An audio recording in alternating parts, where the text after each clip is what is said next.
நாவற்குழி பிரதேசத்தில் உள்ள ஒரு கோவில் ஒன்றின் திருவிழாவின் போது இசை நிகழ்ச்சி ஒன்றில் பாடல்களை பாடிய ஒருவர் பாடும்போது பதிவு செய்யப்பட்ட காணொளிக்கு தமிழில் புரட்சிகரமான வசனங்களை கொன்ற பாடல் ஒன்றை டப்பிங் முறையில் பதிவு செய்து அதனை சமூக வலைத்தளத்தில் பதிவிட்டதன் மூலம் விடுதலை புலிகள் அமைப்பை மீளுருவாக்கம் செய்ய முயற்சிக்கிறார் என்று குற்றம் சாட்டப்பட்டு சங்கீத்சன் என்ற இளைஞர் ஒருவர் முற்படுத்தப்பட்டிருந்தார்.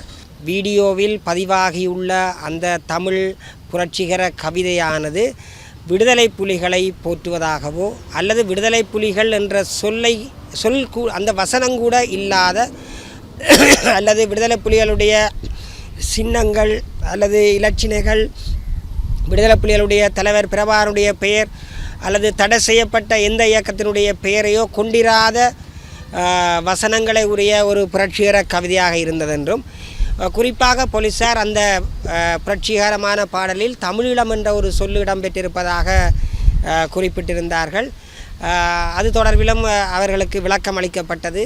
ஏற்கனவே தமிழீழ விடுதலை இயக்கம் என்ற பெயரில் இலங்கை தேர்தல் திணைக்களத்தில் பதிவு செய்யப்பட்ட ஒரு அரசியல் கட்சி இருக்கின்றது. இப்பொழுதும் தமிழ் மக்கள் விடுதலை புலிகள் என்ற பெயரில் அரசியல் கட்சி தேர்தல் திணைக்களத்தில் பதிவு செய்யப்பட்டுள்ளது. ஆனால் இந்த இளைஞன் இயற்றிய பாடலில் விடுதலை புலிகளுடைய பெயர் கூட இருக்கவில்லை. அப்படி இருக்கும் பொழுது எப்படியாக விடுதலை புலிகளை மீளுருவாக்கம் செய்வது என்று குற்றம் சாட்ட முடியும் என்று என்னுடைய சமர்ப்பணத்தில் கேள்வி எழுப்பியிருந்தேன். ஆயினும் குறித்த இளைஞர் இதுவரும் 17ஆம் தேதி வரை விளக்கமறையில் வைக்கப்பட்டுள்ளார்.